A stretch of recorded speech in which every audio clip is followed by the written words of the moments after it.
1975, you have to think this is where Steven Spielberg is going to base the town of Amity off of. Now we're in Oak Bluffs, one of the cities here in Martha's Vineyard, but not the main city that's used for Amity. That's Edgartown. But this is Island Theater.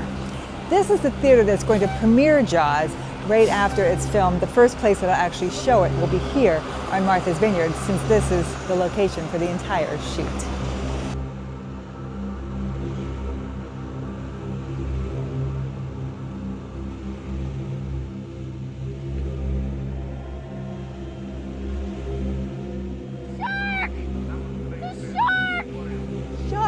Shark in the water. So this is where the girl sees the shark coming in. Everyone else is looking over in the other area because they caught some boys who were pretending to be a shark, and she's trying to find her voice to yell the shark because it's just monstrously big.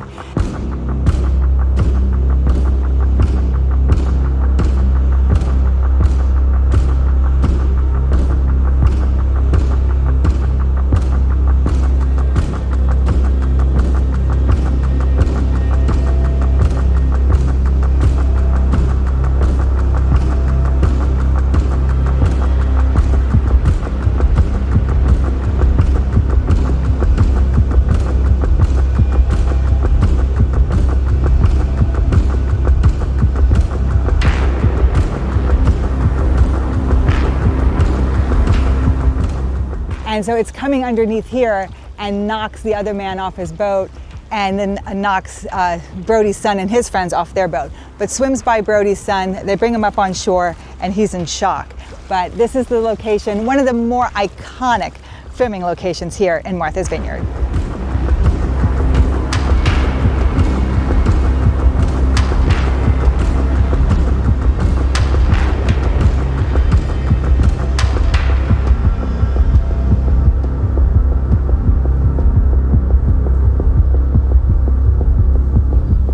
Hi, Jen, veteran, historian, and lover of great storytelling, and that is what you get in Jaws. This is Steven Spielberg's first movie, filmed in 1975, so this is the 50th anniversary of the movie, and filmed entirely here on Martha's Vineyard, except for a couple scenes that were filmed in Malibu. You just saw someone jump off the bridge where he films the head scene in a pool in Malibu under his own money. But he just jumped off a Jaws bridge, and that's very iconic for people to do here. You can buy t-shirts that say I jumped off a Jaws bridge, because this is the location where the shark swims under the bridge and knocks Brody's son off the boat, and they bring him up on the bank here in shock. He actually eats the other man who had fallen off. Remember, the leg floats to the bottom. People jump off the bridge all the time, run along these rocks, reenact Chief Brody running along the rocks. There at the end down there is the beach scene where they do the 4th of July beach scene. So he asks him to stay in the pond here to kind of keep him away and keep him safe. Unbeknownst, the shark actually goes through here. So much like this gentleman, right? He asks the kids, "Are you guys doing okay? Can you tie knots?" And he gets knocked over and eaten in his boat. Kind of shows you don't be a know-it-all, right? But I love that Steven Spielberg shot the movie entirely here. He utilized a lot of the townspeople to be extras in the movie. A lot of people have personal Jaws stories here. So it's really great to hear the influence that movie made on the area. But because the shark was having such issues, they had built this shark in LA in fresh water. They got it here to Martha's Vineyard, and it was so salty that it started to seize up. He had to pivot and shoot it a lot with the perspective of the shark. Now that actually worked in his favor. He thinks the movie's gonna bomb, but it works in his favor because your imagination is so much worse. But the storytelling in this movie is a lot like Moby Dick. It's a lot about man versus man, because you get the 3 men who go on the ship. You get Quint, who is the salty, experienced sailor. You get Hopper, who is the bookish, educated, upper-class marine biologist. And then you get Brody, the sheriff in town, the blue-collar man who's actually afraid of water. But it really takes all 3 of them working together to beat this one huge beast. And when you think about the size of Jaws, he's supposed to be 6,000 pounds, 3 tons. Well, The history is, in this area, there was a great white shark caught on a line and reel. He was 4,500 pounds. So for Jaws to actually be that size, it is really like a monster outside of the realm of imagination. But it works so well with the storytelling because he is such a phenomenal beast.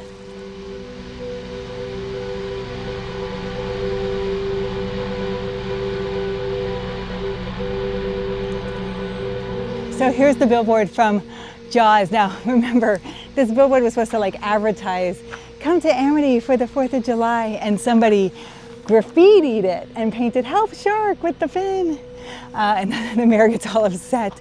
Like, how do we find these people who graffitied this? But this is out front of the museum, so it's just so neat to be here. Hope, shark.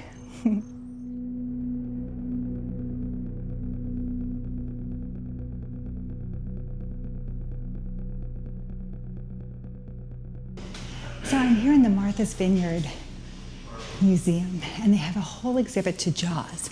So creating a monster, these are the sketches, the scale to create Jaws, how they first came up with the concept of how big it would have to be. And 1975, a mechanical shark named Bruce forever changed how audiences experienced fear. The production used 5 versions, 2 platform sharks, 2 sea sled models, and a sacrificial head built for the movie's explosive climax. Okay, let's walk through and see.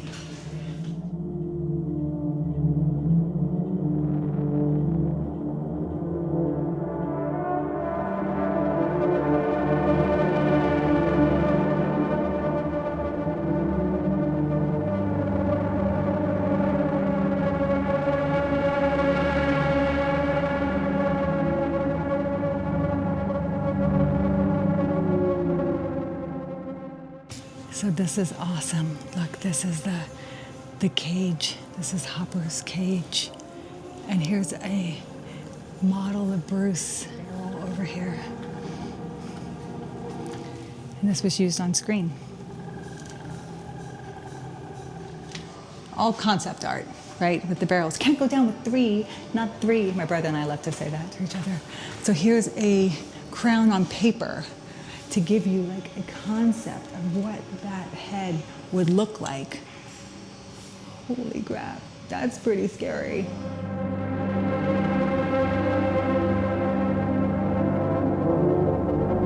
So behind me you see the Edgartown National Bank. Now this is going to stand in for the Amity Police Station. If you remember in the movie, this is where the police officer is going to come with the poster boards and the markers to make the signs, you know, beach closed. They come from this building here over to the police car. So this stands in as the police station for Amity in the movie. And it's actually the National Bank here in Edgartown. Chief, Polly sent me to find you to tell you that there's a bunch of Boy Scouts out in April Bay doing their mile swim for their merit badges. I couldn't call them in, there's no phones out there. Okay, come on, get out of there. Take this stuff back to the office and get to work on those signs. Right. Beach is closed. No swimming. By order of the Amity PD. And let Polly do the printing. What's the matter with my thing? Let Polly do the printing.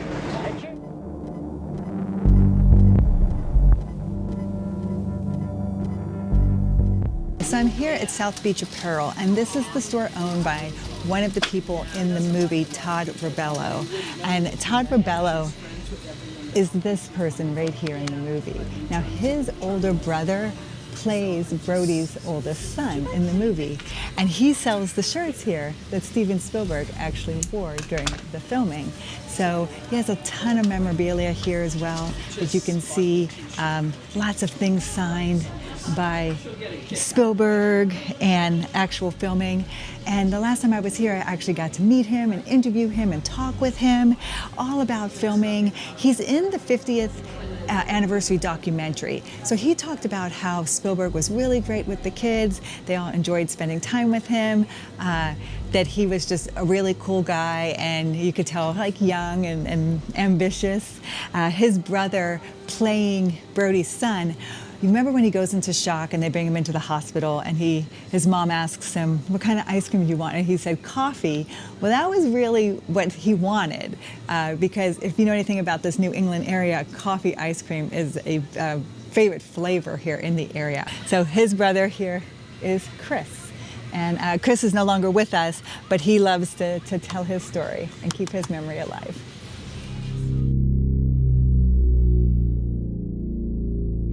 Okay, Albert, come on, you move your arms and fight it.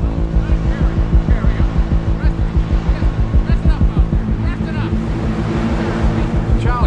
Charlie, take me over those kids, will you? This is the ferry that's used in the movie, and this is the ferry over to Chappaquiddick Island. And they use this ferry here to look like going to Amity, back and forth to the mainland. And this is where Brody's going to have the discussion with the mayor about whether or not they should open the beach for the 4th of July because it brings in a lot of tourism, but Brody doesn't think people will be safe. And so you remember, it's like a smaller ferry. It's not like those big ferries that you see with people really coming over. So this is the ferry you would take over to Chappaquiddick. It's all psychological.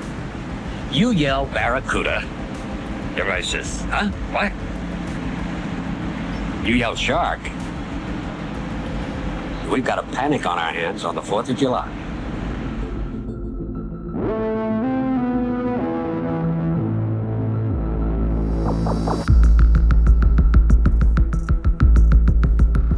So the Narragansett Beer Company came out with these cans in honor of the 50th anniversary, and they put this the same printing that was on when Quint crushes the can. He pounds it. Yes. And then this is the young boy who plays Alex Kidner, right? Correct. The kid on the raft. Yeah. So he signed this here in the liquor store. So I'm going around to the liquor stores asking if they have the Narragansett beer can so I can crush it like Quint. I've tried to find another Narragansett beer can to crush like Jaws, and I can't find the beer can, but I was recommended this room back here at the wharf.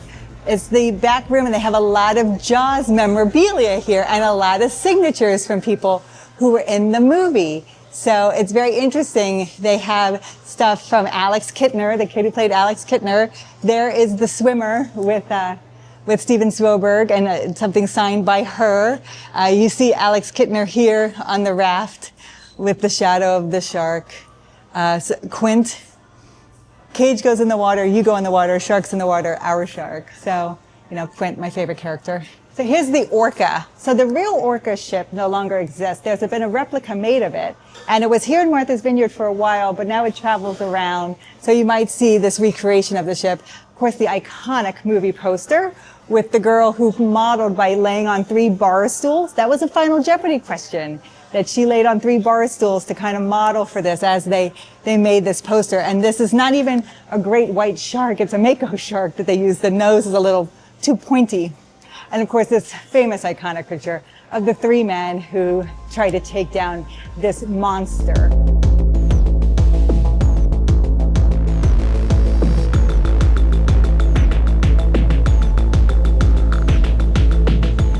So I think the best part of Jaws is the soliloquy that Robert Shaw gives as Quint about being on the USS Indianapolis. And here you see a little ode to him here with Quint's shack. This is right by the ferry here. But the USS Indianapolis was a real ship during World War II in July of 1945, where it was hit by 2 Japanese torpedoes and sank in about 12 minutes. And you have 900 men who go into the water, and only 300 survive. Shark attacks, dehydration, drowning is what killed these men. But Quint is giving the soliloquy, and in the book, he's a Marine. So were there Marines on the USS Indianapolis? There actually were. There were 39 Marines on the USS Indianapolis. Did any survive? Actually 9. So could Quint have been a Marine on the USS Indianapolis? It's absolutely plausible, and it's my favorite part in the movie Jaws.